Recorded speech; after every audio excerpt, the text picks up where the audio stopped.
Hello tout le monde, j'espère que vous allez bien. Aujourd'hui on se retrouve pour une nouvelle vidéo qui sera une vidéo review du SmackDown qui s'est passé dans la nuit du vendredi 21 au samedi 22 juillet 2023. Donc cet épisode de SmackDown s'est déroulé à Orlando en Floride, donc c'est là où il y a le Performance Center et le lieu d'enregistrement d'NXT. Du coup pendant toute la soirée on a eu plein de petits plans dans le public avec des superstars d'NXT, avec par exemple Tiffany Stratton, Dragon Lee Wesley, Carmelo Hayes et Trick Williams et d'autres. Et même on a eu ça dans les coulisses avec par exemple les Creed Brothers. Également ce show a été modifié parce qu'apparemment il y a des superstars qui auraient en ce moment le Covid-19 ou qui auraient été en contact avec des gens qui ont le Covid. Donc par exemple il y a plein de superstars qui n'étaient pas présentes.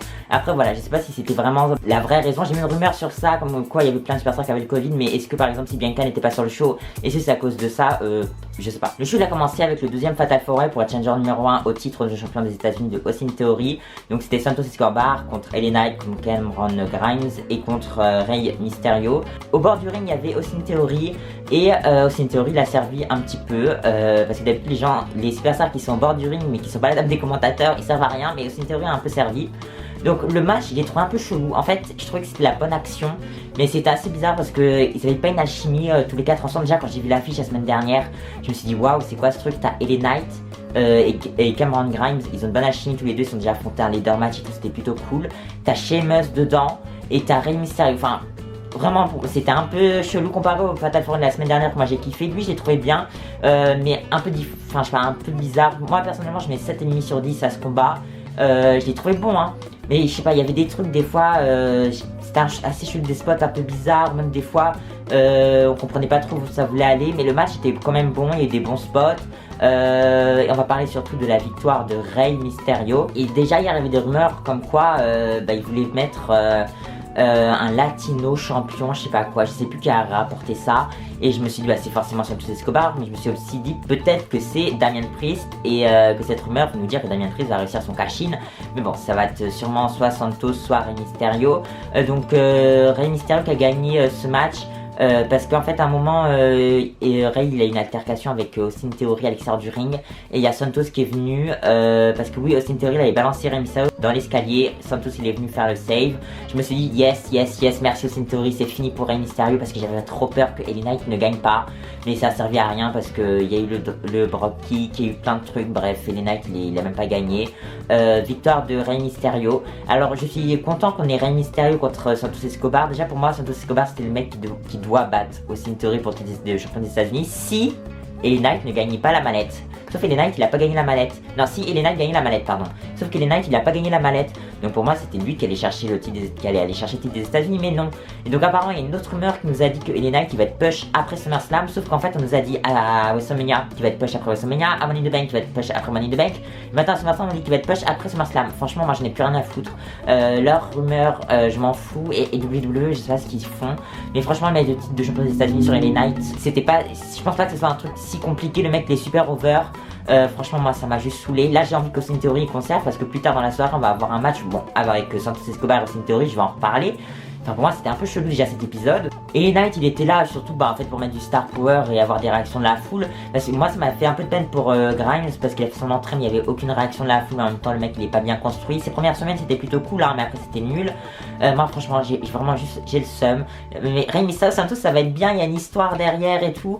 Mais bon déjà je pense pas que il y aura Santos Austin Theory ou Rey Mysterio Austin Theory sur la carte de SummerSlam, parce qu'en fait je me dis peut-être d'un côté c'est une bonne chose s'ils comptaient pas mettre le titre de champion des États-Unis sur la carte de SummerSlam, parce que je trouve qu'il y a beaucoup de matchs déjà qui vont être officialisés pour SummerSlam, et je pense que le titre des États-Unis ça ferait un match en trop. Franchement s'ils peuvent le mettre à Payback, tant mieux ce titre, parce que ça fait longtemps qu'il a pas été un peu perdu je crois depuis Backlash. Bon franchement ça va. Moi ce qui me saoule vraiment, on nous a dit pour LA Knight toutes ces rumeurs pour qu'elle allait être pushée. Triple H nous a dit il faut attendre en conférence de presse après Money in the Bank. Pour Cody Rhodes, on doit encore attendre pour qu'il devienne champion. Il y a un autre mec pour qui on doit attendre. Ah oui, Roman Reigns, on doit encore attendre pour qu'il perde. À chaque fois, on nous dit d'attendre. Mais c'est chiant quoi, on doit attendre pour tout. Moi, franchement, j'ai soufflé. J'étais en stress pendant le combat. Bref, c'est la première fois que je suis dégoûté des victoires de Rey Mysterio. Franchement, ils m'ont fait. J'ai un peu une haine contre Rey Mysterio en ce moment, mais c'est pas de sa faute. C'est la faute du booking. Donc, franchement, je me suis demandé. Est-ce qu'il y a vraiment un projet pour LA Knight? Bref, ça m'a saoulé. Mais Santos Escobar, je suis très content pour lui. En plus, quand il a fait LWO, d'habitude il fait LWO, il dit avec sa voix. Il a fait L avec sa voix.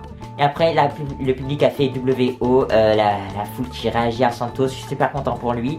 Voilà, j'ai parlé beaucoup sur son combat, on va passer à la suite. Et oui, du coup, dans les coulisses, on a aussi une théorie qui a demandé à Adam Pearce d'avoir un match contre Santos Escobar, pas pour le titre. Je me suis dit, mais c'est quoi cette idée de caca? Parce que moi, je vais trop voir Santos aussi une théorie, du coup, pour SummerSlam. Mais vu qu'on a eu le match là, je me dis, ça sert à rien de le remettre sur SummerSlam. Enfin, de refaire ce match à SummerSlam. Ils peuvent le faire le SmackDown d'avant SummerSlam comme ils le font en ce moment là.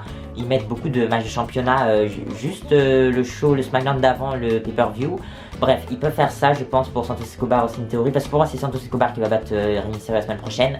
À part s'il nous fait encore une surprise. Et du coup, ça va être officialisé pour plus tard dans la soirée aussi une théorie contre Santos Escobar, pas pour le titre de champion des États-Unis. Match suivant, c'était Charlotte Flair contre Io Sky. Quand ils ont annoncé ça sur Twitter, mais j'étais super content parce que franchement, quand j'ai vu que Io Charlotte était au même ressort, je voulais juste voir ce combat.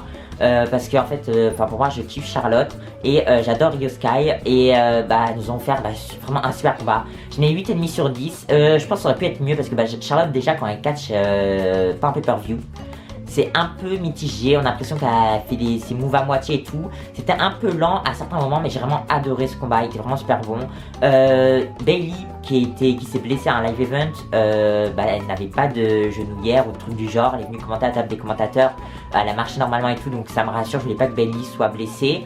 Et vraiment, on a eu un trop bon combat, je suis vraiment super content d'avoir eu un match aussi long à SmackDown, 14 minutes ça a duré, entre Charlotte Flair et Io Sky. Bon, bien sûr, on n'a pas eu les 14 minutes parce qu'il y avait les coupures pub, mais vraiment, je suis super content que Io Sky ait pu montrer son in-ring face à Charlotte Flair. Charlotte Flair, qu'elle allait forcément gagner, moi c'était sûr que Charlotte Flair allait gagner parce qu'elle a quand même un match de championnat dans 2 semaines à SummerSlam. Elle va pas gagner, Io Sky, ça sert à rien qu'elle ait une victoire. Pendant le combat, il y a une vidéo de Shotzi qui se rase encore les cheveux, mais il y a un peu plus extrême là, qui passe au Titantron, et il y a Bayley. Bayley a quitté la table des commentateurs et elle va en coulisses parce qu'on a l'impression qu'elle est effrayée par Shotzi. Maintenant, je kiffe cette rivalité entre Shotzi et Bayley, ça fait longtemps qu'on n'a pas une rivalité de ce style. Et après, Charlotte Flair, ça lui permet de... Enfin, c'est même pas ça, ça lui a même pas permis de gagner parce qu'après, il y a eu encore quelques minutes de combat. Et Charlotte Flair a gagné avec le natural de ses... Et après ce combat, on a Asuka qui est venue faire une souplex à Charlotte Flair, elle l'a attaqué et puis voilà, elle a célébré un peu. Franchement, j'aime bien le build-up pour SummerSlam, c'est un truc assez simple. Voilà, c'est un peu juste dommage qu'on n'ait pas une promo entre les trois, parce qu'à chaque fois on a une promo. Charlotte Bianca, Asuka Bianca, je sais pas. Si on a eu le combat Asuka Bianca, Asuka Charlotte, jamais les trois ensemble. Genre jamais à se retrouver toutes les trois dans le ring. À chaque fois il y avait sinon Bayley ou Io Sky qui était là, après qu'il y a toujours soit il y a trop de monde, soit il n'y a pas assez de monde. Après le combat, on a eu en backstage une interview de Dominic Mysterio. Alors ça m'énerve aussi. Quand les superstars de Raw vont à SmackDown ou que les superstars de SmackDown vont à Raw, bref. Et les superstars de SmackDown qui vont à NXT, ok, ça aide les audiences, NXT c'est chaud de développement, ok, pour moi ça me dérange pas trop. Mais là, il va catcher face à Butch, il va catcher face à Butch ce soir à SmackDown dans le main event. Franchement, juste ça m'a saoulé que ça soit un match pour le titre nord-américain de NXT défendu par une superstar de Raw face à une superstar de SmackDown à SmackDown. Bref, c'est chelou. J'ai un peu le seum que Wesley ait perdu le titre, mais bon, on va voir que nous propose Dominic Mysterio dans les semaines qui viennent. Et donc Butch il est venu challenger Dominic Mysterio, et puis Shawn Michaels il est venu, il a dit oui, on va faire ça ce soir et tout, c'est une super idée. Et dans les coulisses, il y a Bayley et Io Sky qui vont dans leur vestiaire, et là sur la valise de Bayley, il y a Bayley, son render Bayley en PNG là, avec un ciseau planté dans la valise. Je sais pas si vous comprenez ce que je veux dire. Enfin, normalement vous avez vu le show pour la plupart, et là moi j'étais là, mais c'est super cette rivalité, il se passe grave des trucs, et on voit Bayley qui est sous pression et Io Sky qui suit Bayley. Enfin franchement j'aime beaucoup la rivalité. Ensuite on a eu aussi une théorie Santos Escobar. Franchement bien sûr que c'était un bon combat. Moi je mets 7,5 au combat. Il était différent du Fatal 4-Way, mais parce que le Fatal 4-Way c'était un bon combat, mais il était un peu chou. Là c'était un bon combat de catch, ça a permis de mettre en avant Santos Escobar. Mais vraiment, je ne sais pas compris pourquoi ils ont fait ce combat. Et en plus, le champion des États-Unis, Austin Theory, qui perd comme ça, hyper clean. Bon, ok, hyper clean, mais là, il perd face à Santos Escobar. Est-ce que c'est pour que Santos Escobar gagne Rey Mysterio la semaine prochaine pour avoir...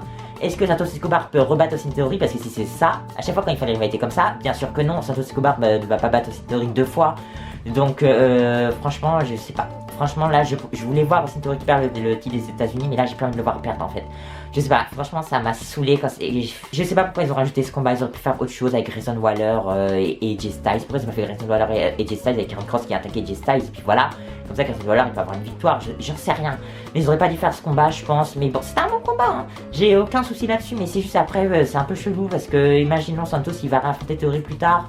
Bref, moi je me dis peut-être que Ray il peut gagner, hein. Je suis très content que Santos ait des victoires, mais je sais pas, ça sort un peu de nulle part. Santos qui gagne plusieurs combats comme ça d'affilée alors qu'il faisait que perdre avant. Dans les coulisses, on a eu Bobby Lashley qui a salué le champion NXT Carmelo Hayes et Trick Williams. Moi je pense que ça va amener à rien, c'est juste parce que c'était des superstars de NXT.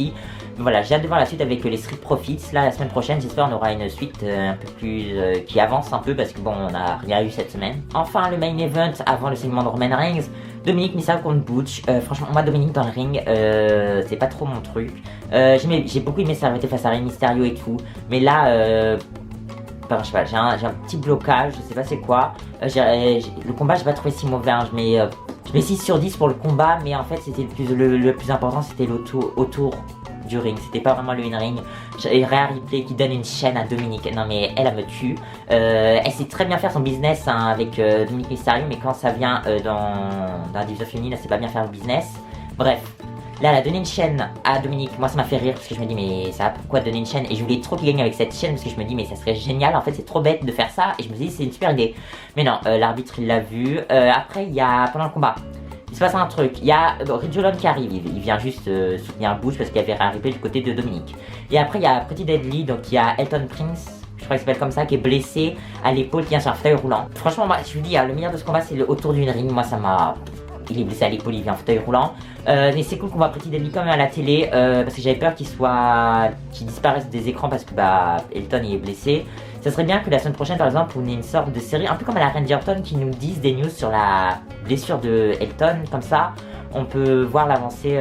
Enfin déjà Pretty Deadly peuvent développer encore mieux leur personnage dans des petites vignettes chaque semaine, je sais qu'ils puissent revenir sur le ring, à part s'ils ont prévu vraiment toutes les semaines de venir en fauteuil roulant et tout. Bon, on va voir ce qu'ils font. Dominic Mysterio a conservé son titre avec un roll-up assez bizarre parce qu'il avait fait trop près des cordes. Là, il lui a dit non, non, non, et après il l'a fait un peu plus loin et puis il a gagné.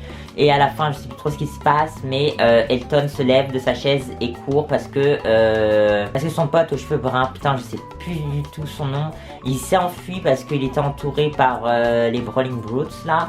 Et lui en fauteuil roulant il était encore avec les Brawling Brutes et du coup il est parti parce qu'il avait peur de se faire attaquer. On nous a annoncé pour la semaine prochaine Karl Anderson contre Karrion Kross. Je pense que ça va donner une victoire à Karrion Kross et cool qu'on revoit aussi d'ailleurs dans le ring. Et on a également Santos Escobar et Mysterio, la finale pour être challenger numéro 1 au titre de champion des États-Unis. Et on est au main event, le segment de la Bloodline. D'habitude le segment de la Bloodline je trouve c'est un bon segment. À chaque fois je me dis oh là là, enfin je souffle un peu parce que je me dis il développe tout autour de la Bloodline. Mais jamais à l'extérieur. Mais là je me suis dit il faut la Bloodline pour sauver le show. Parce que pour moi le show je l'ai trouvé bon mais assez bizarre. Il y a plein de trucs qui me plaisaient pas. Alors d'habitude vraiment la semaine dernière j'ai kiffé le show. Raw je kiffe tout le temps. Enfin je kiffe tout le temps tous les shows habituellement. Mais là ce show il était un peu bizarre à mon goût. Et donc on a une signature de contrat en fait entre Roman Reigns et Jey Uso. Et Roman Reigns très rapidement il signe le contrat pour SummerSlam. Et Jey Uso il prend le contrat, il déchire un peu là. Et il dit non c'est un contrat par le sang, un truc du genre. Bon ça c'est le truc des Samoans là et il dit que ça sera un tribal combat je crois entre lui et Roman Reigns, un match sur disqualification et tout pour le titre de champion disputé WWE Universal Championship. Et donc on comprend que c'est pour là du coup la ceinture, également le statut de chef tribal, donc vous savez le collier de fleurs de Roman Reigns. Donc ces deux trucs seront en jeu à SummerSlam. À la fin du segment, il y a Roman Reigns et Jey Uso qui se mettent face à face. Et là, il y a Solo Sikoa, il veut porter le Samoan Spike sur Jey Uso. Sauf que Reigns, il lui en empêche. Oui, parce que Reigns, il allait commencer à partir, mais il lui en empêche. Il empêche Solo Sikoa de faire son Samoan Spike. Et après, Jey Uso, il fait un super kick sur Solo Sikoa. Et les deux, ils se font en face à face et Roman Reigns quitte le ring et regarde Jey Uso à l'intérieur du ring. Paul Heyman, franchement, c'est vraiment un super bon acteur avec les ceintures, il est limite en pleurs. Franchement, Paul, on n'en parle pas assez à mon goût. Pour ce segment, je mets la note de... En fait, c'était pas exceptionnel. Je mets 8 sur 10 parce que ça nous a ajouté une stipulation à ce combat. Et puis ça nous a officialisé forcément le combat. Mais on a connu bien mieux dans le segment de Bloodline. Pour le show complet, je sais pas quelle note je mets. Je mets 7,5. sur 10 parce qu'il y avait plein de trucs un peu bancals. Mais c'est top parce que le Fatal 4 était quand même bon. Juste le gagnant, ça m'a... Le Charlotte Flair Io Sky, j'ai vraiment adoré ce combat, donc c'est cool. En plus, c'était un match féminin avec beaucoup de temps, ça arrive pas très souvent. L'officialisation du match pour le titre de Roman Reigns à SummerSlam. Donc voilà, la performance de Santos Escobar est aussi une théorie. Franchement, niveau in-ring, c'était plutôt bon cet épisode de SmackDown. Du coup, voilà, n'hésitez pas à me dire en commentaire ce que vous avez pensé de cet épisode de SmackDown. N'hésitez pas à liker, commenter, partager, abonnez-vous. Donc bah moi, je vous dis bye à une prochaine vidéo. Bye!